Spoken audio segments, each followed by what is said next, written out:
ఓం నమః శివాయ. ఓం నమో నారాయణాయ.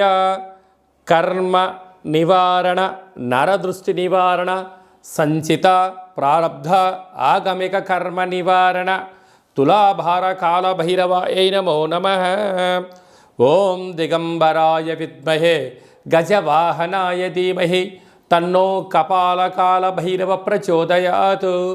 ఓం ఇంద్రాణీ శక్తి దేవ్యై నమోస్తుతే. హరి ఓం. మా ఛానల్కి స్వాగతం. చూస్తున్న వీక్షకులకు, ప్రేక్షకులకు, ప్రియ కాళ భైరవ భగవద్బంధులకి స్వాగతం పలుకుతూ, మమ్మల్ని ఎంతగానో ఆదరిస్తూ ఉండబడినటువంటి ప్రియ సోదర సోదరీమణులకు అందరిపైనను, సనాతన ధర్మ సంరక్షకులకు, జ్యోతిష్య అభిమానులకు అందరికీ కూడా స్వాగతం పలుకుతూ, ఆదివారం అమావాస్య పుష్యమి నక్షత్ర సందర్భంగా అందరికీ నిండు నూరేళ్ల ఆయురారోగ్యాలను ప్రసాదించాలని శ్రీ కాళీ సమేత కాళభైరవ స్వామిని వేడుకుందాం. అందులో ఈసారి ఆదివారం అమావాస్య పుష్యమి నక్షత్ర సందర్భంగా రవి పుష్యార్క యోగం అందరికీ కలగాలని, అందరికీ మనతో రాబోయేటువంటి భవిష్యత్తులో ఉండబడినటువంటి 7 తరాల వారికి అద్భుత ధన రాజకీయ యోగ సకల ఐశ్వర్యం ఆనందాన్ని ఆ బుధాదిత్య రాజయోగ కారణము, రవిపుషార్క యోగ కారణము, ఆదివారం అమావాస్య కారణం చేత అందరికీ ప్రసాదించాలని కోరుకుందాం. 1/8/2024 నుండి 15/8/2024 వరకు పుట్టినటువంటి వారందరికీ కూడా ముందస్తుగా జన్మదిన శుభాకాంక్షలు. గతంలో వివాహం చేసుకున్న వారికి వివాహ వార్షికోత్సవ శుభాకాంక్షలు. ద్వాదశ రాశుల్లో గ్రహ గమనాన్ని ఒకసారి వీక్షింపచేద్దాం. ధనుసు రాశి వారికి ఆదివారం అమావాస్య పుష్యమి నక్షత్ర సందర్భంగా రవి పుషార్క యోగము, కాళ అమావాస్య యొక్క ఆశీస్సులు ఎలా పొందాలి, అలాగనే అర్ధాష్టమ రాహు దోషం ఉన్నప్పుడు, అష్టమ స్థానంలో రవి సంచారం చేయనప్పుడు ఎలాంటి దోషం ఉంటుంది, వాటిని ఎలా తొలగించుకొని అద్భుత ఆనంద సిద్ధిని పొందాలో ఈ వీడియోలో సవివరంగా సంపూర్ణంగా తెలుసుకుందాం. ధనుసు రాశిలో ఏ నక్షత్రాలు వస్తాయనగా, పూర్వాషాఢ నక్షత్రంలోని 4 పాదాలు, మూలా నక్షత్రంలోని 4 పాదాలు, ఉత్తరాషాఢ నక్షత్రంలోని 1 పాదం కలిపితే ధనుసు రాశి అవడం జరుగుతుంది.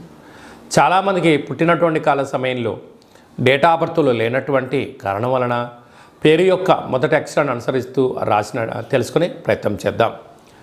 ఏ, యో, బా, బి, బు, ధా, బా, డా, బే అక్షరాల వారందరూ కూడా ధనుసు రాశి జాతకులే.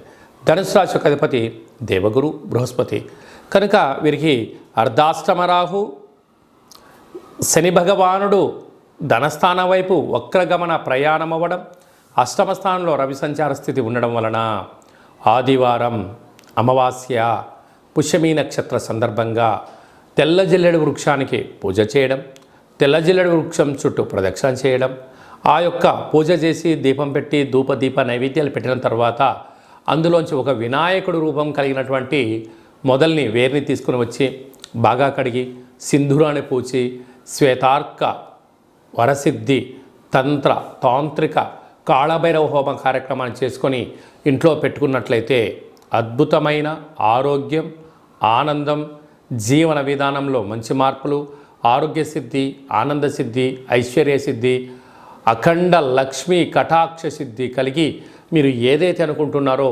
అన్నింటా విజయం మీ సొంతమవుతుందని చెప్పి గమనించాలి. కనుక ఈ అమావాస్య అష్టమి తిథి అందున వీలైనంత వరకు మీ జన్మ నక్షత్రం రోజున, అష్టమి అమావాస్య రోజున దూర వాయు జల ప్రయాణాలు పెట్టుకోవద్దు. వీలైనంత వరకు చర్చలు, సమావేశాలు, వ్రాతకోతలు, క్రయ విక్రయాలకు దూరంగా ఉండడం ఉత్తమోత్తం. యంత్రాలతో, ఆయుధాలతో దయచేసి సెలగాట మాడొద్దు. ఎలక్ట్రికల్ స్టవ్ సంబంధించినటువంటి ఆయుధాలు, వాహన ప్రమాదాలు స్వల్పంగా పొంచి ఉన్నాయి. తస్మాత్ జాగ్రత్త. ఇలాంటి కాల సమయంలో పక్షులకు ఆహారాన్ని ఏర్పాటు చేయడం, కాకులకు ఆహారాన్ని ఏర్పాటు చేయడం, కుక్కలకు పదార్థాన్ని ఏర్పాటు చేయడం వలన రుణ సమస్యలు, రోగ సమస్యలు, శత్రు సమస్యలను తొలగిపోతాయని చెప్పి గమనించగలగాలి.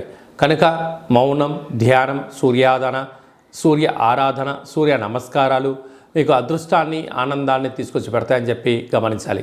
సాఫ్ట్వేర్, హార్డ్వేర్, యానిమేషన్స్, క్రియేటివిటీ రంగాలు, సేవా రంగ కార్యక్రమాలు, వ్యాపార రంగ కార్యక్రమాల్లో ఉండబడిన వారందరికీ కూడా ఇది చాలా మంచి సమయం అని చెప్పి గమనించాలి.